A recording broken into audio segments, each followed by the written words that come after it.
Starring Entertainment. This place is more than a venue. It is a symbol of our shared journey and collective aspirations. Truth to be told, all of us here stood on different sides in many pivotal moments of our nation's history. From martial law to EDSA, from the 1989 coups to EDSA II and III, from Oakwood to the Marine standoff and the Manila Peninsula siege.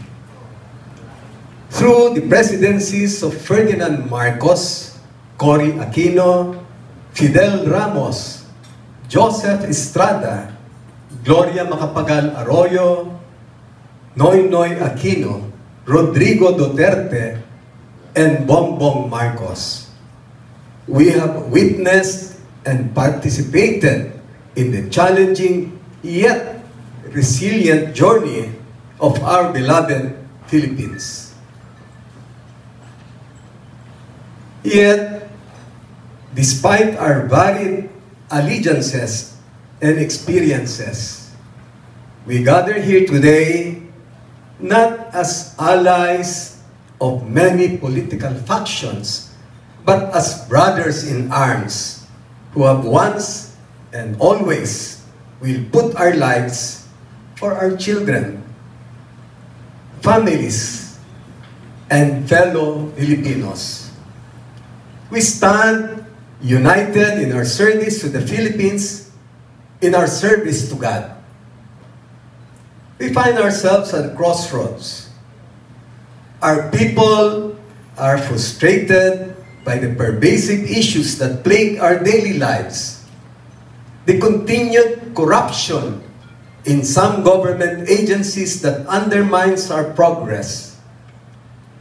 The persistent poverty that denies many Filipinos the chance for a better life. And in the inadequacies of our infrastructure that stifle our growth. The high inflation rate that drives up the cost of consumer goods, making life more difficult for the ordinary Filipinos, adds to our collective burden. The bullying in the West Philippine Sea threatens our sovereignty, while the proliferation of illegal pogos brings social issues that affect our communities. And the call for the modernization of our military to secure our nation and uphold our sovereignty with the respect it deserves is nothing short of urgent and vital for our survival as a free nation. Sawa na ang ating mga kababayan sa gutom at hirap. Sawa na tayo sa patuloy na pagtaas ng bilihin, sa kawalan ng trabaho para sa ating mga manggagawa. Sawa na tayo sa pang-aapi at panggigipit sa ating mga karagatan. Sawa na tayo sa pang-aabuso, pagmamalabis, at pagnanakaw ng ilang nasa kapangyarihan. It is precisely these frustrations that fuel our desire for change, for a better future. We must channel our collective discontent into a force for positive transformation. We must harness our shared hope for a brighter tomorrow into concrete actions that will uplift our nation and our people.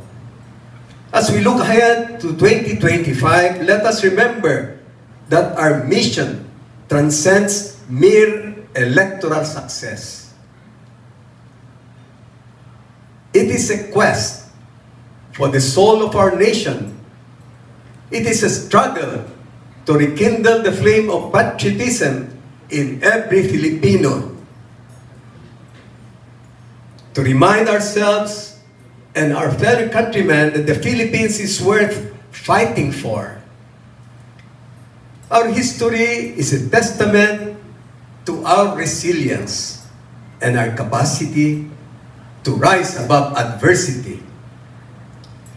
Kaisa po ninyo ako sa pagguhit ng kinabukasan kung saan ang demokrasya, hustisya, ginhawa at kapayapaan ay hindi lamang mananatiling hangarin, ngunit magiging realidad.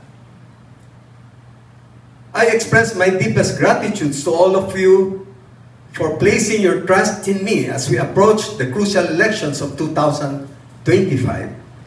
The election represents more than a political contest.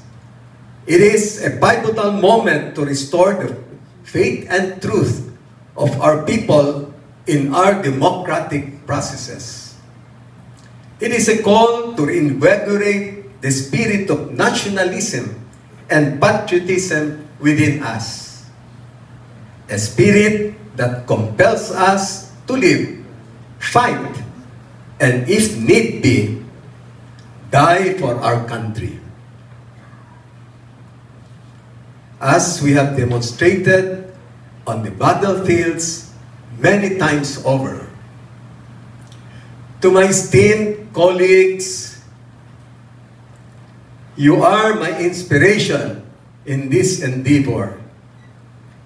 We may have had our differences, and I acknowledge that I am not a perfect candidate. However, your presence here today, your unwavering support, and your belief in what we can achieve together are the pillars upon which I stand. Thank you for sharing my vision for the Philippines. The vision of building a nation of heroes. Isang bayang handang magsakripisyo at kayang ipaglaban ang Pilipino mula sa mga mang-aapi. Maraming salamat sa tiwala. Maraming salamat sa inyong suporta. Maraming salamat sa inyong walang hanggang pagmamahal sa ating bayang Sinilangan. Together, we will march forward with hope in our hearts and the unyielding determination to build a nation that we can all be proud of. Ako si Ariel Querubin, sundalo, Pilipino. Sa tulong ninyo, maninilbihan tayo sa Senado.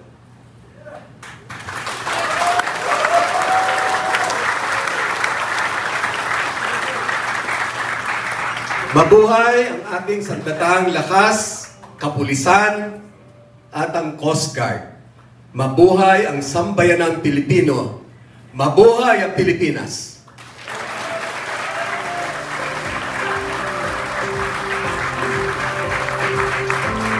A round of applause